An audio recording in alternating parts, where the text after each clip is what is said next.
Entonces, no podemos generalizar que todos los abogados trabajamos frívolamente, corruptamente, pero sí hay abogados. Hay abogados. Puedo decir que hay congresistas también que trabajan mal. Hay periodistas también que trabajan mal, pero no todo. Hay buenos jueces, hay buenos fiscales. Cuando uno litiga, conoce. Y por eso decía, al fiscal, al juez, simplemente da cuenta si es preparado, si es honesto, emite una resolución justo, equitativo. Si hay algunos errores, uno interpone recurso de apelación y en la sala, si es buena sala, entre 3 magistrados revisan y resuelven. Esa es la seguridad jurídica que quiere el pueblo peruano. Entonces, yo quisiera, señor presidente, a través de vuestro despacho, el representante del defensor del pueblo, en esto, con la amplia experiencia que se tenga, debemos concluir esta reforma constitucional. Ahora yo me pregunto también, me ponía a revisar la Constitución, vamos a implementar el artículo 155 de la Constitución, pero también hay que modificar con respecto al capítulo de las funciones del defensor del pueblo. ¿Cuáles son las funciones? Eso también va en relación, porque muchas veces apasionadamente modificamos esto, pero también va en esa línea con el artículo 161. Hay que agregar las funciones que va a ser parte del miembro de CNM, el defensor del pueblo.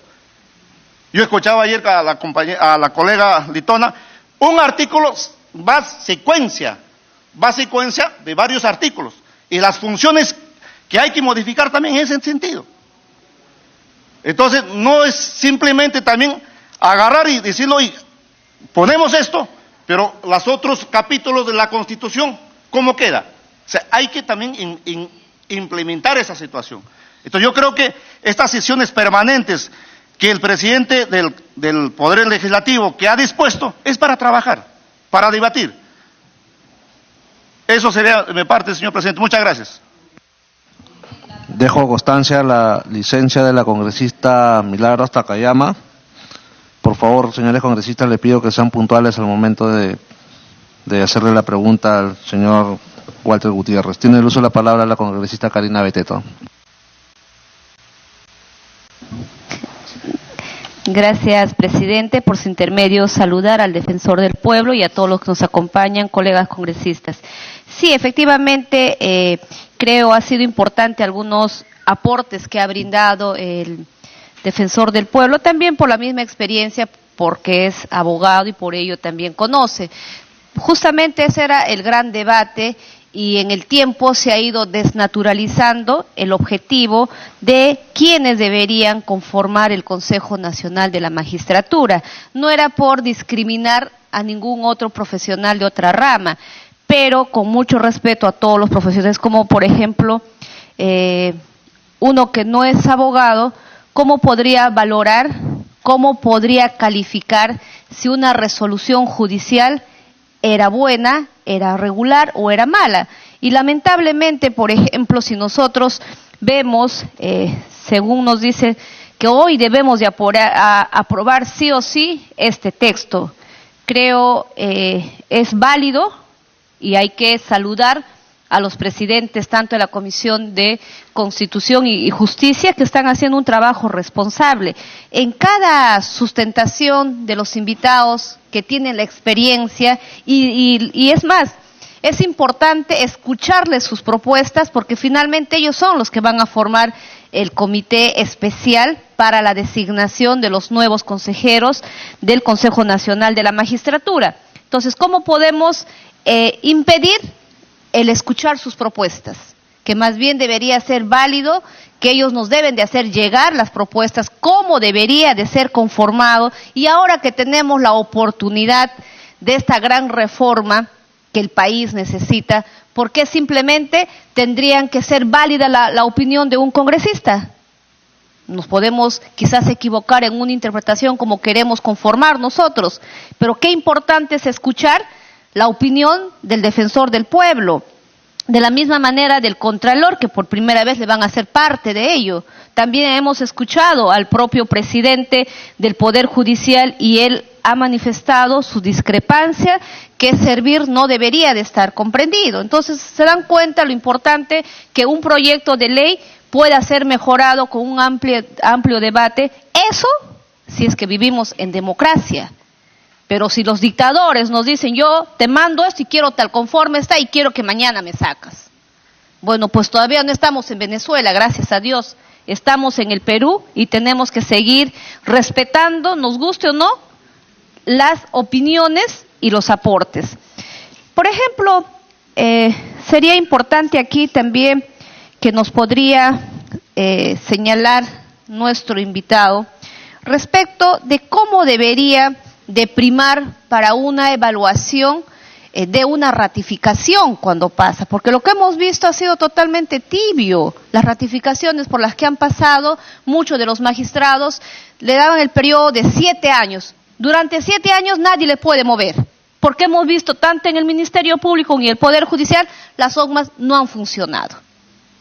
Entre ellos nunca se han sancionado y si han mandado sus informes han sido tibios. Suspensiones administrativas, pero nadie ha sido capaz de decir, ¿sabes qué?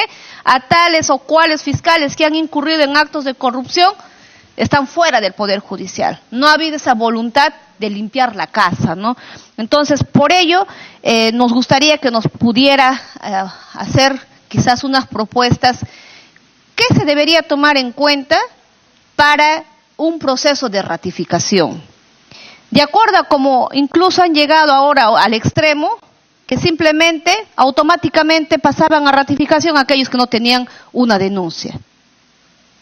Y eso es absurdo, porque tiene que haber, durante todos estos 7 años, las personas que han sido jueces o fiscales deben de pasar por un periodo de evaluación constante. Y también una evaluación que no puede primar solamente en el desarrollo de una sentencia, porque eso también eran considerados como parte de una evaluación los puntajes que le podrían dar. Desde ahí ya iba pues tanto para los que pasaban a una ratificación. Entonces, creo eso no puede medir, ¿no? Si el fiscal o juez es bueno. Hemos dicho, en conocimientos pueden ser excelentes. El gran problema no es la institución. El gran problema no ha sido la institución quien designaba o no a los jueces y fiscales. El gran problema radica en la persona. Es en la persona. Porque si nosotros queremos nuevamente delegar esta misma responsabilidad a quienes, instituciones que ya han fracasado, por ejemplo, representantes de las universidades ya han fracasado. En este Consejo Nacional de la Magistratura han elegido a sus representantes y ha sido un fracaso. De la misma manera, por parte del Poder Judicial y Ministerio Público han mandado sus representantes y ha sido otro fracaso. Entonces, estamos en la misma propuesta cuando no hay nada de innovador. ¿Por qué? Porque tenemos miedo a que digan, ¿por qué tienen que ser solamente tales o cuales instancias que deberían de dedicarse a este trabajo, que como ya lo ha manifestado también el colega Miguel Castro, que la especialidad es muy importante. Y en eso yo voy a ser puntual en ese sentido mi pregunta, ¿cómo podríamos mejorar esta evaluación para los procesos de ratificación?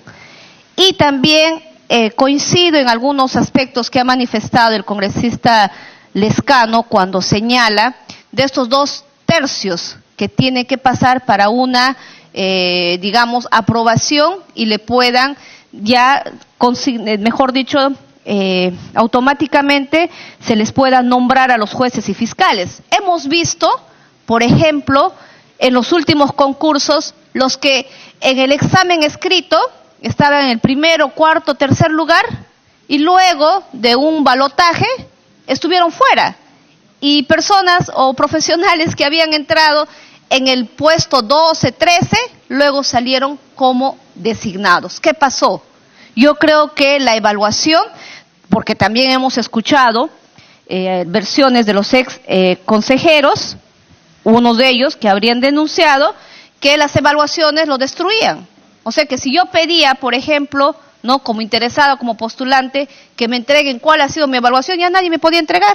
porque toda la evaluación empezaba a ser destruida, o sea, no habían evidencias para saber realmente cuáles han sido los puntajes que me habrían asignado cada uno de los miembros del Consejo Nacional de la Magistratura. Entonces debe ser transparente, debe ser público, y ahí quería llegar, que nos pueda decir su opinión, cuál es su posición, y hay que serlos claros. Aquí no podemos estar a media tinta porque se trata del futuro del país. De todo va a depender los buenos jueces y los buenos fiscales. Esta es la institución más importante. El Consejo Nacional de la Magistratura para mí es la institución más importante. De ello depende nuestra administración de justicia.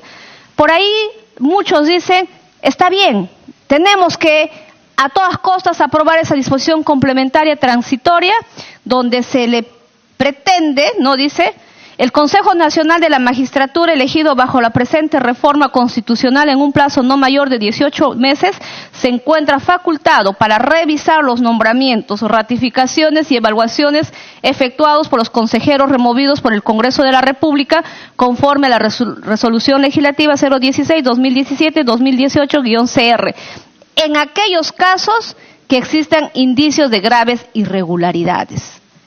¿Cómo sabemos? ¿Quién nos va a determinar cuáles son los indicios de graves irregularidades? ¿Qué ratificaciones nos referimos? ¿A qué jueces? ¿Cuál de los nombramientos? Creo esto sería un poco peligroso. Entonces, si realmente queremos nosotros volver a evaluar o ratificar a aquellos jueces, tendríamos que decir, desde el periodo que se convocaron las plazas, los concursos de tal año a tal año, todos pasan un proceso de revisión, todavía podría tener coherencia si es que realmente queremos ir en todo sentido y no blindar a nadie. Porque en aquellos casos, a mí me da un tufillo que a alguien quiero sacar.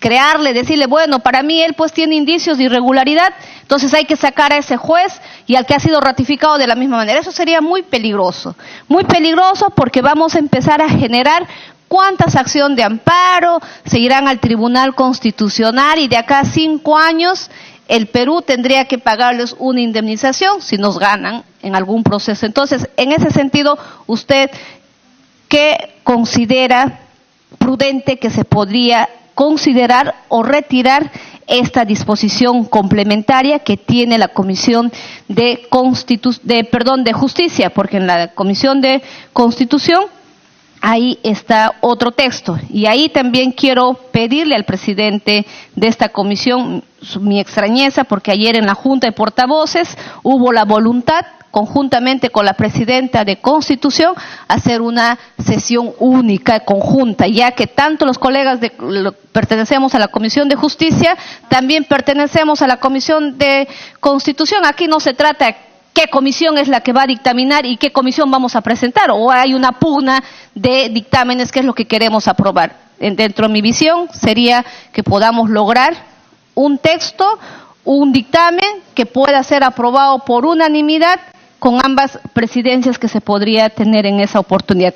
Y algo que también me parece importante, ¿cuál es la interpretación que se quiere dar cuando se dice, por ejemplo, evaluación por méritos, concurso público de méritos? Sin embargo, hay una parte donde dice hay que... ¿Dónde está? Acá. Donde en el mismo artículo 155, en el último párrafo, dice: la elección de los miembros del Consejo Nacional de la Magistratura garantiza una participación equilibrada de consejeros, hombres y mujeres. Está bien, yo sé que a un concurso de mérito se presentan varones y mujeres. ¿Y qué va a pasar ahí si es que son 5 mujeres, por ejemplo, que ocupan los primeros lugares? ¿Qué, le van a quitar a las 3 mujeres para que puedan incluir a los varones? ¿Cómo va a ser? O podría ser a la inversa. Puede que sean 5 varones en primer lugar y la mujer quede en sexto lugar.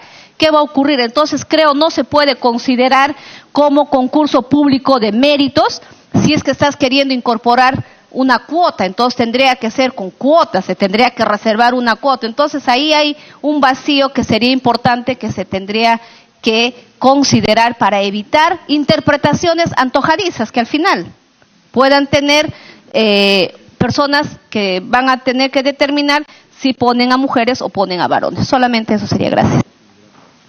Sí, quiero dejar constancia la dispensa presentada por la congresista Nelly Cuadros. También saludamos la presencia de la congresista Marisa Glave y del congresista William Monterola. Tiene el uso de la palabra la congresista Marisol Espinosa. Gracias, presidente. Presidente, bueno, centrarnos en el tema del Consejo Nacional de la Magistratura, que creo que en este momento es lo más importante, no sin dejar de lado el tema del control y sobre todo el tema de los abogados, el perfil que necesitamos. Señor presidente, saludando por su intermedio la presencia del defensor del pueblo, el doctor Walter Gutiérrez, de su equipo. Dos preocupaciones. Uno, el tema de la ratificación. Porque básicamente si aprobamos el texto como está, terminamos teniendo un texto que es básicamente un maquillaje, porque vuelve a aparecer que se ratifica en el artículo 154, se ratifica a los jueces y fiscales de todos los niveles cada 7 años. O sea, tal y cual, yo no entiendo para qué estamos aquí sentados si no vamos a hacer ninguna reforma. Pero la preocupación, y por su intermedio, es el tema. Uno, cómo plantea el defensor del pueblo que debería ser la ratificación, que creo que es un tema central. El tema del perfil y básicamente, si estamos hablando de la necesidad, creo que todos hemos coincidido que no se trata solamente de leyes ni de instituciones, sino de personas. Y estas personas tienen un background y ese background viene de la familia, viene de la escuela, viene de la formación universitaria y también de las exigencias que tengan los colegios profesionales.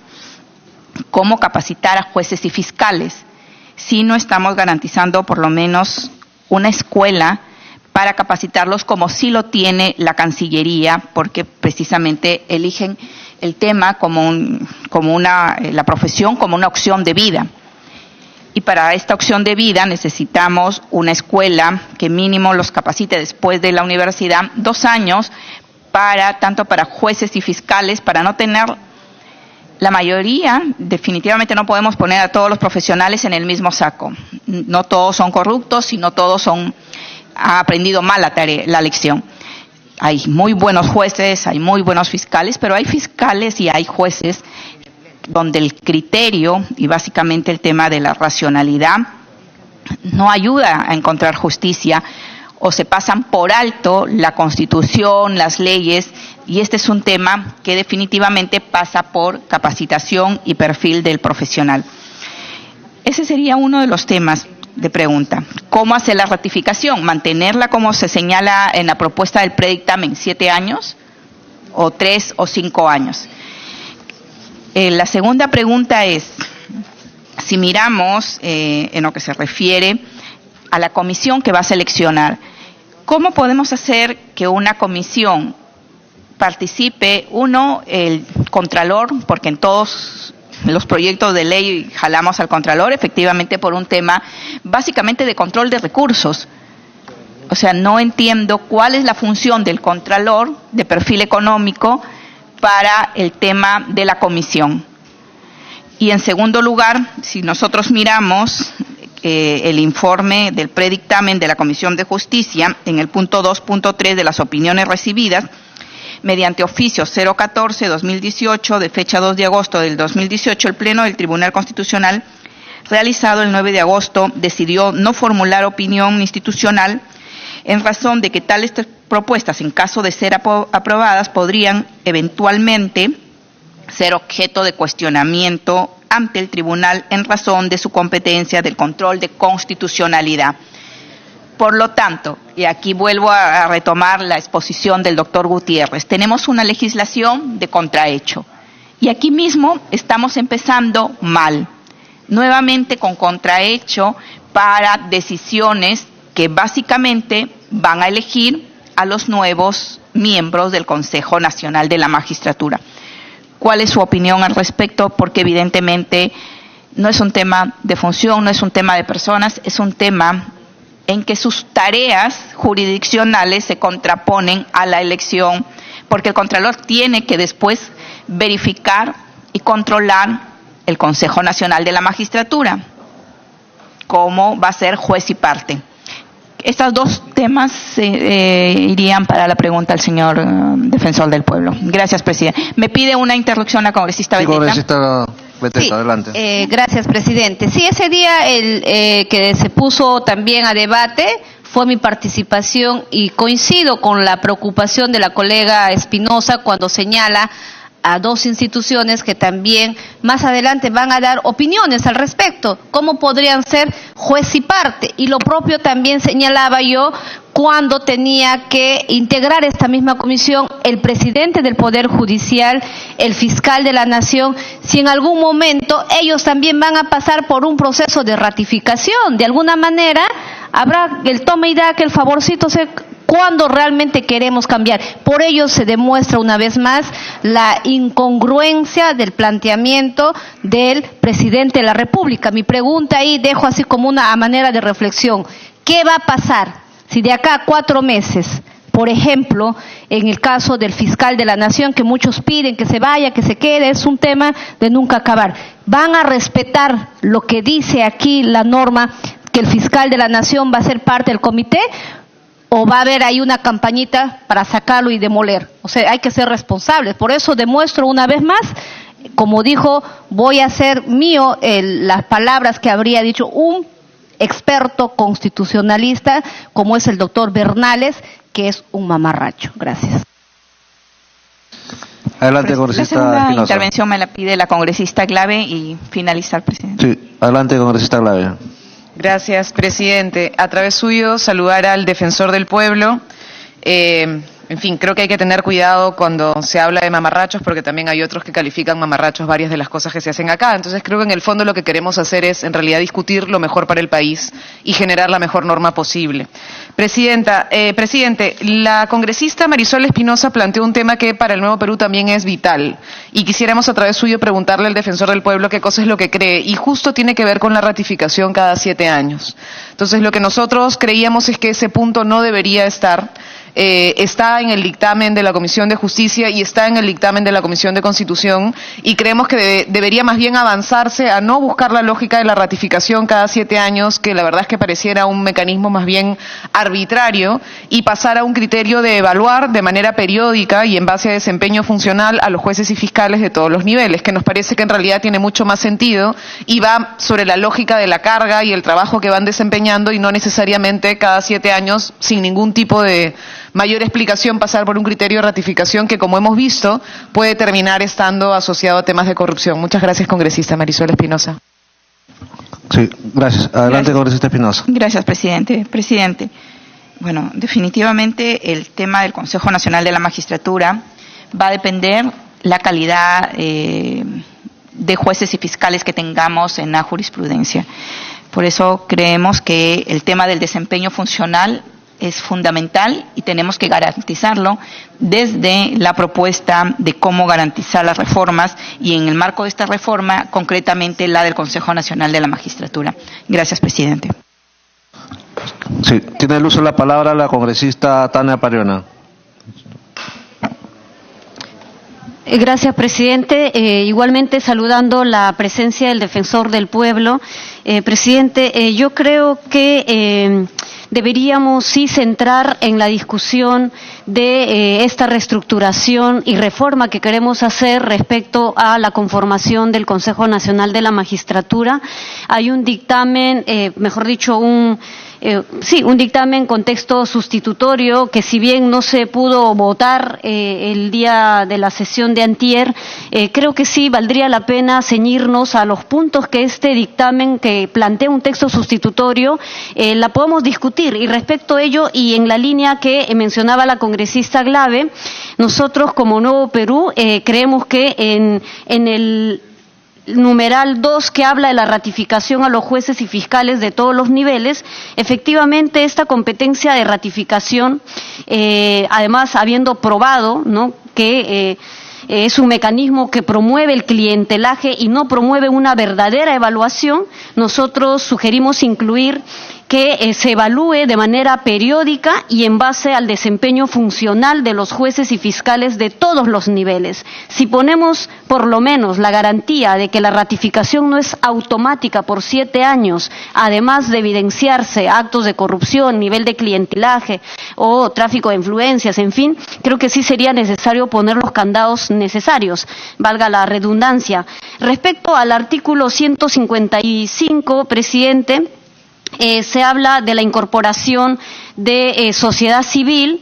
El dictamen habla de la incorporación de universidades públicas y privadas. Nosotros desde la bancada del Nuevo Perú, ahí tenemos una reserva respecto a esta división de la participación y creemos que debería ser solo un representante de las universidades nacionales.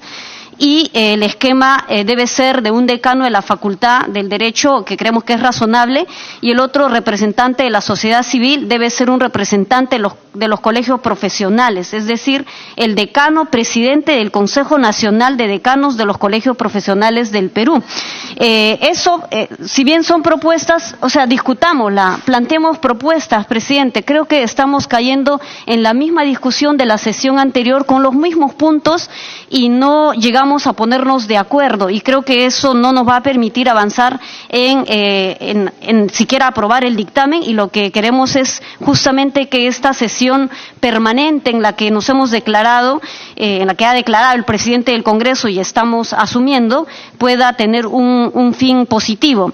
Se deja abierto el tema de la Secretaría Técnica, no se menciona a servir, pero tampoco se le da la naturaleza ad hoc, por ejemplo, que fue lo que nosotros planteamos, que sea una Secretaría Técnica ad hoc y que no se mantenga infinito o indeterminado. También respecto a los principios de transparencia, rendición de cuenta, ética pública, vigilancia ciudadana, nos parecen criterios y principios fundamentales que creo que están contemplados en el dictamen. Y respecto al criterio del equilibrio de la participación de hombres y mujeres, presidente, yo me voy a ratificar en que una reforma judicial sin las mujeres no es posible, es inconcebible que las mujeres queden realmente exento. Lo plantea ya el dictamen, nosotros apoyamos este criterio de equilibrio, ¿no?, o de paridad entre hombres y mujeres, y hasta donde aplique la aritmética se aplica este criterio. No es que porque hay un número impar no aplica, realmente eso no es correcto, pero creo que sí la presencia de mujeres en la conformación, ojalá de un nuevo Consejo Nacional de la Magistratura que cumpla la calidad profesional, el perfil de idoneidad, de probidad y todo lo que aquí se ha dicho, realmente eso nos garantice también, ¿verdad? Y eso, presidente, yo concuerdo en que efectivamente esto es parte del debate que hace que tengamos mejores argumentos que nutran las iniciativas del Ejecutivo, pero también de las fuerzas políticas, porque hay un conjunto de proyectos de ley que apuntalan casi a lo mismo, que es la reforma, pero con distintos planteamientos. Creo que deberíamos centrar en ello la discusión. Yo saludo la presencia del Defensor del Pueblo y creo que sus aportes han sido sumamente valiosos, ¿no? Por ejemplo, en el sentido de las decisiones de los operadores de justicia, que tienen que ser públicos. ¿Cuánto los peruanos sabemos de las decisiones que son tomadas, de las sentencias, de los criterios que se usan? Los debates de los jueces al momento de tomar las decisiones, nadie las conoce. Y los jueces realmente no rinden cuenta a nadie, cuando debería el pueblo peruano saber cuáles son los criterios, a eso que decía el congresista Lapa, ¿no? En la argumentación se dice todo, pero en la parte resolutiva la decisión es totalmente incorrecta, incoherente o hasta incluso denigrante, porque resultan soltando a criminales, a violadores, a corruptos. Entonces eso ya creo que no debería volver a suceder en nuestro país. Esos serían mis aportes, presidente. Yo pediría a usted poder tener una regla, en todo caso, mucho más clara para saber cuál es el resultado que queremos tener de esta sesión, porque la discusión se puede alargar, pero creo que son 3 artículos muy concretos en los que podemos ir avanzando para poder consensuar o ponernos de acuerdo. Gracias. Sí. Estamos tomando nota de los aportes de los diferentes congresistas para poder al final presentar el texto consensuado. Tiene el uso de la palabra el congresista Gilbert Violeta. Gracias, presidente. Saludando, por supuesto, por su intermedio al al defensor del pueblo, el doctor Gutiérrez. Un placer, siempre nos ilustra con su información.